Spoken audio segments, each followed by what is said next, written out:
जी, अस्सलाम वालेकुम। मेरा नाम राव फैसल रियाज़ है और मैं ई कंपल्स में as a senior manager wholesale department को लीड करता हूँ। आइए आज हम होलसेल का लास्ट लेक्चर स्टार्ट करते हैं और जैसे कि मैंने आपको होलसेल के बारे में पहले लेक्चर्स में गाइड किया और आज हम अपना लास्ट लेक्चर की तरफ चलते हैं और आज मैं आपको बताऊंगा कि होलसेल में सेलर सेंटर को कैसे यूज़ किया जाता है और सेलर सेंटर पर कैसे लिस्टिंग की जाती है, लिस्टिंग को कैसे एडिट किया जाता है, शिपमेंट प्लान कैसे बनाया जाता है, बाई बुक्स कैसे लाया जाता है, प्राइस को कैसे चेंज किया जाता है, अगर आप लिस्टिंग कर रहे हैं तो कैसे लिस्टिंग करनी है, ये सारी चीजें। फर्स्ट ऑफ ऑल आपके पास सेलर सेंटर होना जरूरी है एंड सेकंड जब आपके पास सेलर सेंटर होता है तो डेफिनेटली आपके पास प्रोडक्ट्स का होना जरूरी है। ऐसी प्रोडक्ट्स निकालें जो आपके क्राइटेरिया को फॉलो कर रही हूँ, मैच कर रही हूँ। जब आप एक प्रोडक्ट निकालते हैं तो जैसे कि मैंने जो पहले लेक्चर्स दिए हैं उनमें बताया प्रोडक्ट्स के हवाले से कि प्रोडक्ट्स में क्या चीजें रिक्वायर्ड होती हैं, लाइक क्या उसकी रेटिंग, रिव्यू एंड स्टैट्स के बारे में मैंने आपको प्रॉपर गाइड किया था। अगर आपका एक अपना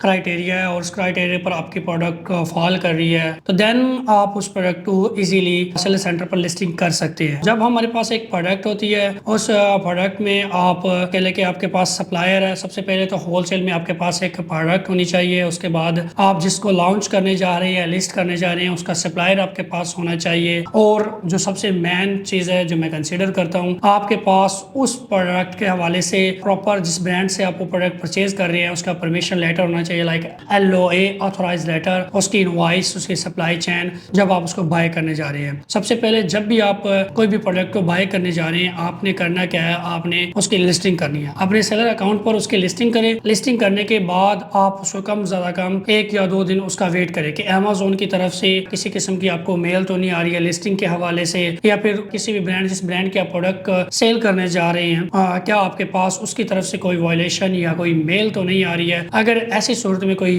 अमेजोन की तरफ से आपको आफ्टर लिस्टिंग कोई मेल आ रही है या फिर आपको कोई वायलेशन आ रही है या ब्रांड की तरफ से कोई मेल आ रही है तो प्रॉपर आप उसको स्टडी करें, रिव्यू करें। रिव्यू करने के बाद आप उसका रिप्लाई करें और फिर आप उस प्रोडक्ट को परचेज करें, बाइंग करें। क्योंकि मोस्टली कोई न्यू सेलर होता है जिसने अभी स्टार्ट लिया होता है एज अ बिगनर, वो प्रोडक्ट को क्या करता है, उसने एक प्रोडक्ट मिली है, उसने उस प्रोडक्ट को चेक किया, उस क्राइटेरिया को फॉलो कर रही थी, फॉलो करने के बाद उसने डायरेक्टली उस प्रोडक्ट को परचेज कर लिया। अब वो होता क्या है कि जब वो प्रोडक्ट परचेज कर लेता है, परचेजिंग के बाद वो लिस्टिंग करता है तो अमेजोन पर लिस्टिंग नहीं हो रही होती, लाइक सेलर सेंटर पर लिस्टिंग नहीं हो रही होती। उसकी रीजन होती है या तो वो प्रोडक्ट आपसे डॉक्यूमेंटेशन मांगती है या फिर वो ब्रांड की तरफ से परमिशन मांगती है। अगर आपके पास डॉक्यूमेंटेशन नहीं है, लाइक जो अमेजोन रिक्वायर्ड करता है आपसे डॉक्यूमेंटेशन के हवाले से, तो आप उस प्रोडक्ट को लिस्टिंग नहीं कर सकते। फिर आपने जो परचेजिंग की हुई है वहां पर आप स्टक हो जाते हैं। उसकी 2 रीजन हो सकती है, या तो वो कैटेगरी आपके अकाउंट पर लॉक है, आप उसको फर्स्ट ऑफ ऑल अनलॉक करें, अनलॉक करने के बाद फिर आप उसकी लिस्टिंग कर सकते हैं। या फिर दूसरी सूरत में ये हो सकता है कि ब्रांड की तरफ से डिस्ट्रिक्शंस लगी होती हैं, ब्रांड की तरफ से वो प्रोडक्ट्स लॉक होती है। जैसे आप ब्रांड से परमिशन लेते हैं, परमिशन लेने के बाद आपके पास डॉक्यूमेंटेशन आ जाती है, वो डॉक्यूमेंटेशन आप अमेजोन पर सेलर सेंटर पर जाकर सबमिट करवाएं। आफ्टर सबमिट आपको प्रॉपर एक अमेजोन की तरफ से या ब्रांड की तरफ से ईमेल आती है, देन आप उसको लिस्टिंग कर सकते हैं। आइए मैं आपको दोनों सूरतों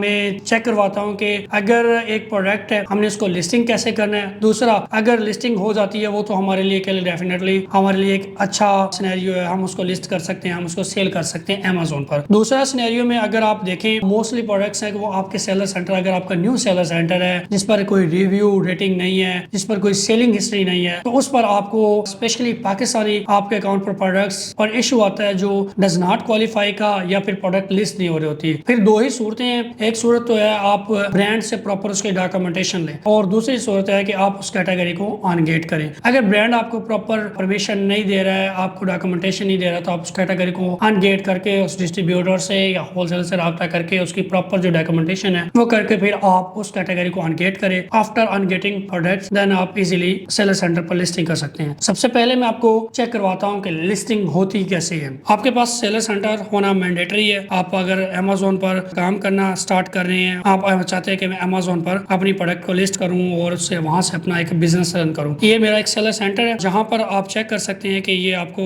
मुख्तलिफ ऑप्शंस नजर आ रहे हैं। सबसे पहले है add products, explore service, manage inventory, manage order, account health and performance, notification, feedback managers. यहाँ से आप टोटल सेलर सेंटर को मैनेज कर सकते हैं। अगर आपका अपना सेलर अकाउंट है, आप अमेजोन पर अपना बिजनेस रन करना चाहते हैं, तो फिर तो आपको कोई चाइल्ड एक्सेस लेने की जरूरत ही नहीं है। और अगर आप किसी क्लाइंट का सेलर अकाउंट मैनेज कर रहे हैं तो देन आपको चाइल्ड एक्सेस की जरूरत होती है और आपके पास ऑल टाइप के एक्सेस होना जरूरी है। अब मेरे पास एक मेरे क्लाइंट का सेलर अकाउंट है और मैं उस पर आपको लिस्टिंग करके दिखाता हूँ कि लिस्टिंग कैसे होती है। फर्स्ट ऑफ ऑल मेरे पास एक प्रोडक्ट है जिसको मैं लिस्टिंग करने जा रहा हूँ, वो मेरे क्राइटेरिया को फॉलो करती है। आज मैं आपको उसकी लिस्टिंग के हवाले से गाइड करता हूँ। सबसे पहले आपने आना है add to product. Add to product करने के बाद आपके पास एक एसएन होना चाहिए या फिर आपके पास यूपीसी होना चाहिए या फिर आपके पास अकेले के उसका EAN या फिर ISBN, ये इस तरह की चीजें आपके पास होना जरूरी है। चीजों से मुराद के एसएन होना आपके पास कंपलसरी है या यूपीसी या फिर EAN आपके पास होना जरूरी है जिससे आप प्रोडक्ट को लिस्ट कर सकते हैं। जैसे कि आप मेरे डैशबोर्ड पर देख रहे हैं, आपको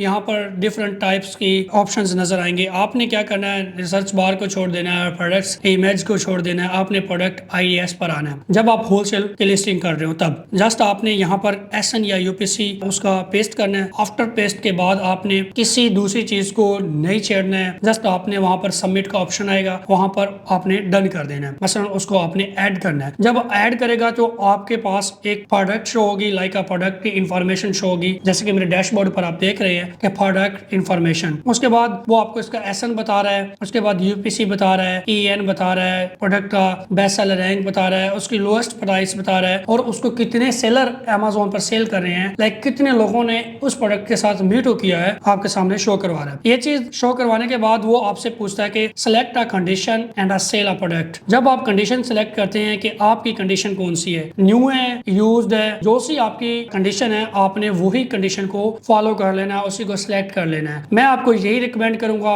100/10% की न्यू कंडीशन होनी चाहिए, यूज्ड वाली प्रोडक्ट नहीं होनी चाहिए। अब मैं यहाँ पर न्यू कंडीशन को सिलेक्ट करता हूँ। आफ्टर सिलेक्टिंग के बाद आपके पास सेल दिस प्रोडक्ट का ऑप्शन आएगा। आपने क्या करना है, सेल प्रोडक्ट करना है। ये मैं होलसेल की लिस्टिंग के बारे में आपको गाइड कर रहा हूँ। जैसे ही आप उसको ऐड सबमिट करवाएंगे तो आपके पास डिफरेंट तरह के ऑप्शन शो होंगे, लाइक लिस्टिंग के हवाले से। बाकी आपने किसी चीज को नहीं छेड़ना है, आपने सिर्फ ये देखना है कि ये फुलफिलमेंट चैलेंज कोड लाइक आप कर रहे हैं, FBA कर रहे हैं या FBM कर रहे हैं। अब FBA stand for by fulfilment by Amazon, FBM stand for fulfilment by merchant. आप जो FBA करते हैं वो टोटल जिम्मेदारी रिस्पॉन्सिबिलिटी अमेज़न की होती है। जब आप अमेज़न पर प्रॉपर प्रोडक्ट को शिप करवा देते हैं, अमेज़न कस्टमर तक प्रोडक्ट जाता है, हर एक चीज अमेज़न खुद मैनेज करता है। जब आप FBM फुलफिलमेंट बाय मर्चेंट करते हैं तो टोटल रिस्पॉन्सिबिलिटी आपके पास आ जाती है। लाइक आप उस प्रोडक्ट को शिप भी करवाते हैं, उस प्रोडक्ट को लाइक उसके लेबल भी परचेज करते हैं, हर एक चीज को उसके प्राइसिंग को टोटली आप खुद मैनेज कर रहे होते हैं। अब आपकी कंडीशन आपने देखनी है कि कौन सी है, कि आप FBA करने जा रहे हैं या FBM करने जा रहे हैं। अगर आपने FBA करना है तो ये आपके पास दो ऑप्शन नजर आ रहे हैं। सबसे पहला ऑप्शन है FBA का और दूसरा ऑप्शन है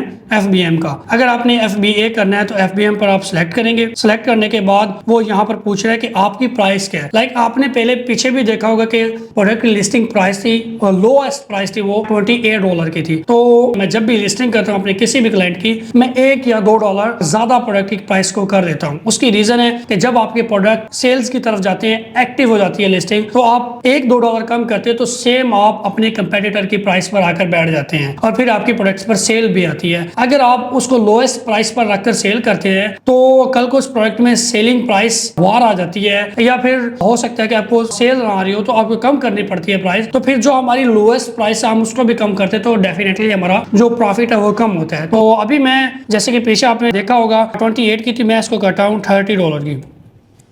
सिलेक्टिंग के बाद आपने उसकी न्यू कंडीशन पहले से की हुई है और आपने उसको क्या करना है जी, सबमिट करवा देना है। जैसे ही आपके पास सबमिट का ऑप्शन आएगा वो आपसे पूछ रहा है कि आपने लिस्टिंग किस फेस में करनी है, लाइक लिस्टिंग FBA या व्यू इन्वेंट्री। हमने क्या करना है, हमने लिस्टिंग FBA पर जाकर क्लिक कर देना है। जैसे ही हम क्लिक करेंगे तो हमारे पास इस तरह से डैशबोर्ड शो होगा। ये देखें, अब वो पूछ रहा है कि listing as a FBA send to Amazon या जस्ट लिस्टिंग। जब भी हम FBA में प्रोडक्ट लिस्ट करते हैं तो हम just list as a FBA करते हैं, फुलफिलमेंट बाय अमेज़न करते हैं, क्योंकि अगर हम उसको सेंड टू अमेज़न करते हैं, अभी हमने ना तो उस प्रोडक्ट के प्रिंट लेबल जनरेट किए हैं, ना उसकी मैंने कह लेके शिपमेंट प्लान बनाया, तो फिर वो हमारे लिए एक इशू क्रिएट हो जाता है, हमें इशू फेस करना पड़ता है। तो मैं इसको करूंगा लिस्ट एज अ FBA। जैसे ही मैं उसको लिस्ट एज अ FBA करूंगा तो हमारे पास ये लिस्टिंग शो होना शुरू हो जाएगी आफ्टर 5 मिनट्स या 10 मिनट्स के बाद। जी, ये तो थी एक प्रोडक्ट जब आपकी लिस्टिंग हो जाती है, अमेज़न किसी किस्म का आपसे रिक्वायर्ड नहीं करता है, क्योंकि मेरे पास ये प्रोडक्ट है और मैं इसको मैनेज भी कर रहा हूँ, प्लस मेरे पास इसके डॉक्यूमेंटेशन थे जो इजीली लिस्ट हो गई थी। अब दूसरा फेस आता है कि एक प्रोडक्ट है जो न्यू कोई भी बायर है या सेलर है जो उसको लिस्ट करना चाह रहा है या प्रैक्टिस करना चाह रहा है, उसने एक प्रोडक्ट निकाल लिया और वो उस पर लिस्ट करता है, और लिस्टिंग करने के बाद उसको जो इशू फेस करने पड़ सकते हैं वो भी मैं आपको चेक करवाता हूँ। जस्ट आपके पास फिर से कहूँगा कि ऐसा होना चाहिए जैसे आप सेलर सेंटर पर प्रोडक्ट को ऐड टू प्रोडक्ट करते हैं तो इस तरह का फेस आपके सामने शो हो जाता है। शो होने के बाद आपने क्या करना है कि एसएन पुट करना है और उसको जस्ट सबमिट करवा देना है। जैसे ही सबमिट करवाएंगे वैसे ही आपके पास डिटेल आना शुरू हो जाएगी कि ये प्रोडक्ट की डिटेल है। ये आपके सामने एक प्रोडक्ट की डिटेल शो होना शुरू हो गई है, एसएन आ गया है, उसका सेलर रैंक आ गया है, लिस्टिंग प्राइस, उससे कितने लोग सेल कर रहे हैं, और उसके बाद कंडीशन आप उसकी सिलेक्ट कर लेते हैं। मैंने न्यू कंडीशन सेलेक्ट की। आफ्टर सेलेक्टिंग के बाद ये देखें अप्लाई टू सेल। जैसे ही मैं इस पर अप्लाई टू सेल करता हूँ तो यहाँ पर दो तरह की वजूहात आपके सामने शो होंगी, दो तरह के इशू आपको फेस करने को मिलेंगे। अगर ये प्रोडक्ट अमेज़न पर लिस्टेड ना होती हुई तो आपके सेलर सेंटर पर पहले के क्वालिफाई ना कर रही, तब ये देखें वो कह रहा है कि application to sell grocery and government foods. मैं इसको सेलेक्ट करता हूँ। सेलेक्ट करने के बाद वो मुझसे डॉक्यूमेंट रिक्वायर्ड कर रहा है, like a selling application for subcategory, you are requesting approval to sell a subcategory products food and grocery.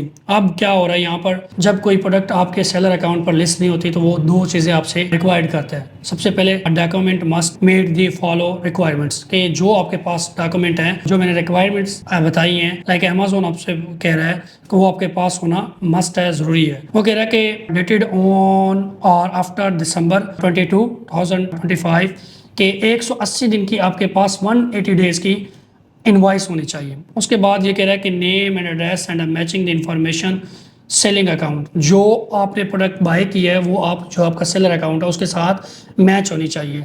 तीसरा ऑप्शन वो कह रहा है कि include the name and address of the manufacturer और डिस्ट्रीब्यूटर, जिससे आपने वो प्रोडक्ट बाय किया है उसका नेम एड्रेस हर चीज़ वो भी आपके पास होना ज़रूरी है। Show the combine purchasing of at least 10 unit. अब यहाँ पर वो कह रहा है कि आपके पास कम से कम 10 यूनिट की इनवॉइस होनी चाहिए। कुछ प्रोडक्ट होती हैं जो कहते हैं कि आपके पास 10 यूनिट की होनी चाहिए, कोई आपको कहता है 50 की, कोई प्रोडक्ट्स पर आ जाएगा आपको 100 की, कोई आपको 500 यूनिट का भी बोल देगा। उसके बाद ये नीचे भी दो आपको सामने ऑप्शन आ रहे हैं। अगर आपके पास इस तरह की कंडीशन है कि आपने प्रोडक्ट लिस्ट करनी है, जाहिर सी बात है आपने किसी से परचेज ही नहीं की है, तो आप ये डॉक्यूमेंट कहाँ से लेंगे? और अगर ये डॉक्यूमेंटेशन आपने कहीं से ले भी लिए हैं तो ये जो आपके पास कह लेंगे 180 डेज की इनवॉइस नहीं होती है। तो इस सूरत में क्या होता है कि फिर आप अपने डिस्ट्रीब्यूटर जिसके साथ आप काम कर रहे हैं या आप जिस वीए के साथ काम कर रहे हैं उससे कहें कि इस डिस्ट्रीब्यूटर के साथ अगर आप काम कर रहे हैं तो मुझे इससे 180 डेज की इनवॉइस लेकर दें। अगर आपका उस डिस्ट्रीब्यूटर के साथ, उस ब्रांड के साथ एक अच्छा रिलेशन है तब वो आपको देगा, अदरवाइज वो आपको नहीं देगा। और जब वो आपको दे देता है तब आपकी एक कैटेगरी अनगेट हो जाती है,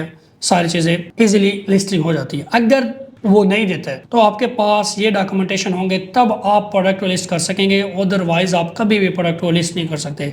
सेकंड ये है कि अगर आपके पास डॉक्यूमेंटेशन नहीं है तो आप उस प्रोडक्ट को लिस्ट नहीं कर सकते। ये मोस्टली पाकिस्तानी अकाउंट्स में इशू आता है कि यहाँ पर अगर आप प्रोडक्ट को ऐड करते हैं तो डज नॉट क्वालिफाई का इशू आता है, पहली चीज़। दूसरी चीज़ जो मैंने आपको अमेज़न पर डैशबोर्ड शो करवाया, सेलर सेंटर पर डैशबोर्ड शो करवाया, इस तरह के आपको फेस करने पड़ सकते हैं। तो अगर आपके पास प्रॉपर डॉक्यूमेंटेशन है देन आप प्रोडक्ट को लिस्ट करें, अगर आपके पास डॉक्यूमेंटेशन नहीं है तो आप उस प्रोडक्ट को लिस्ट ना करें। ये था लिस्टिंग के हवाले से। अब आते हैं हम प्रोडक्ट को मैनेज किस किया जाता है कि मैनेज इन्वेंट्री। इन्वेंट्री को मैनेज किस तरह किया जाता है कि जब आपकी एक प्रोडक्ट लिस्ट हो जाती है उसको आपने अगर FBA करना है तो लेबल प्रिंट करने होंगे सबसे पहली चीज़। अगर जब वो आपके प्रेप सेंटर या फिर अमेज़न पहुंच जाती है, या फिर अगर अमेज़न पहुंचना है तो वहां पर सबसे पहले आपको लेबल प्रिंट उसी टाइम करके देने होते हैं। उसके बाद फिर शिपमेंट प्लान बनाना होता है। आफ्टर शिपमेंट प्लान बनाने के बाद आपकी प्रोडक्ट अमेज़न वेयर हाउस की तरफ शिप हो जाती है किसी भी ब्रांड से या किसी भी डिस्ट्रीब्यूटर से। और दूसरे सिनेरियो में अगर ऐसा होता है कि एक प्रोडक्ट है जो आपने किसी डिस्ट्रीब्यूटर से या फिर के सप्लायर से बाय की है और वो आपसे पूछता है आपका एड्रेस और फिर वो उस पर शिप करवाता है। वो आप जब एक एड्रेस देते हैं, उसको बाइंग करते हैं, प्रोडक्ट को जाके परचेज़ करते हैं, परचेज़ के बाद वो आपको एक एड्रेस मांगता है, वो आप एड्रेस पुट करते हैं। एड्रेस पुट करने के बाद फिर वो आपकी प्रोडक्ट उस एड्रेस पर शिप करवा देता है। आफ्टर शिपिंग के बाद क्या होता है कि जिस वेयर हाउस में या जिस 3PL सेंटर में आपकी प्रोडक्ट पहुंच चुकी है वो आपसे रिक्वायर्ड करता है कि मुझे प्रिंट लेबल प्रोवाइड किए जाएँ, कि हर एक प्रोडक्ट पर मैं प्रिंट लेबल लगाऊं और लगाने के बाद उसको एक बॉक्स में पुट करूं, ऐड करने के बाद दैन फिर उसको अमेज़न पर शिप करवा दूँ। अब कोई भी प्रोडक्ट है, जब आप किसी प्रेप सेंटर में या 3PL यूज़ कर रहे हैं या फिर प्रोडक्ट को शिप करवाना चाह रहे हैं, तो सबसे पहले आपको मैनेज इन्वेंट्री में जाना है। ये आपके पास मैनेज इन्वेंट्री का ऑप्शन सेलर सेंटर में शो होगा। इस पर आपने क्लिक करना है तो इस तरह का डैशबोर्ड आपके सामने शो होगा। अब करना क्या है कि जब आपके पास एक प्रोडक्ट लिस्ट है, आपने इसको शिप करवाना है, तो सबसे पहला जो काम है, आपको प्रिंट लेबल आपने बाय करने। तो यहाँ पर प्रिंट लेबल है, ये आपके सामने शो हो रहे हैं। आपने जस्ट यहाँ पर ऐड करना है और सबमिट करवाना है प्रिंट लेबल का, तो आपके सामने वो ऑप्शन आएगा। आपने उसको कह लेके बाय कर लेना है, जितने भी लाइक मैं यहाँ पर करता हूँ 40 करने के बाद मैं प्रिंट लेबल को प्रिंट लेबल करूँगा। उसके बाद वो प्रिंट लेबल मुझे डाउनलोड होकर आ जाएंगे। मैं वो प्रिंट लेबल क्या करूँगा कि किसी भी जो मेरा 3PL वाला है या मेरा जो डिस्ट्रीब्यूटर है उसको शेयर करूँगा। वो उन प्रोडक्ट्स पर वो लेबल लगाएगा। लगाने के बाद उसको वो एक बॉक्स में पुट करेगा। पुट करने के बाद वो उस बॉक्स के मुझे साइज़ एंड डिमेंशन देगा। जब साइज़ एंड डिमेंशन देता है तो फिर जो सेकंड चीज़ है या सेकंड स्टेप है वो होता है शिपमेंट प्लान। जैसे ही आप शिपमेंट प्लान की तरफ जाएंगे, जैसे कि एडिट पर जाना है आपने और यहाँ पर शिपमेंट प्लान का ऑप्शन आएगा आपके पास। तो आपने क्या करना है कि शिपमेंट प्लान, मैंने क्योंकि ऑलरेडी ये प्रोडक्ट शिप करवाई हुई है, शिपमेंट प्लान पे आपने क्लिक करना है। वहाँ पर आपने अपने जो एड्रेस है वो पुट करना है। एड्रेस पुट करने के बाद आपने क्या करना है कि उस प्रोडक्ट को साइज, डिमेंशन और वेट पुट करना है। फिर आपके पास वो एक बॉक्स लेबल जनरेट हो रहा आ जाएगा। वो बॉक्स लेबल आपने क्या करना है कि जो आपका 3PL सेंटर वाला है या फिर जो आपका डिस्ट्रीब्यूटर, आपने उसको शेयर करवा देना है। जब वो शेयर हो जाएगा तो आपके पास प्रॉपर एक ट्रैकिंग आ जाएगी। आप उस ट्रैकिंग से जाकर इजीली प्रोडक्ट को ट्रैक कर सकते हैं कि मेरी प्रोडक्ट कहाँ पर है, अभी किस स्टेट में है या किस सिटी में है या किस मुल्क में है। तो आप इजीली वहाँ पर जाकर चेक कर सकते हैं इन अ होलसेल। एंड सेकंड वे आता है कि प्रोडक्ट को हमने प्राइसिंग को कैसे चेक करना है, मैनेज करना है। तो ये सारे स्टैट्स आप जब एडिट करते हैं तो आपको सारे के सारे आप जाकर आपकी हर एक चीज़ को मैनेज कर सकते हैं। प्रोडक्ट्स को किस तरह से मैंने उसको मैनेज करना है, लाइक उसकी प्राइसिंग, उसका रिमूवल ऑर्डर, हर एक चीज़ आपके सामने उसकी शो होगी कि उसकी प्राइसिंग कैसे करनी है, स्विच टू FBM, रीस्टॉक, अगर अलर्ट करना है, रिमूवल ऑर्डर क्रिएट करना है, हर एक तरह का ऑप्शन आपके सामने शो होगा। ये था होलसेल सेलर सेंटर का लास्ट लेक्चर। और अगर आपको किसी भी किस्म की लाइक इशू फेस करना पड़ रहा है तो आप हमसे रब्ता कर सकते हैं। Thank you so much.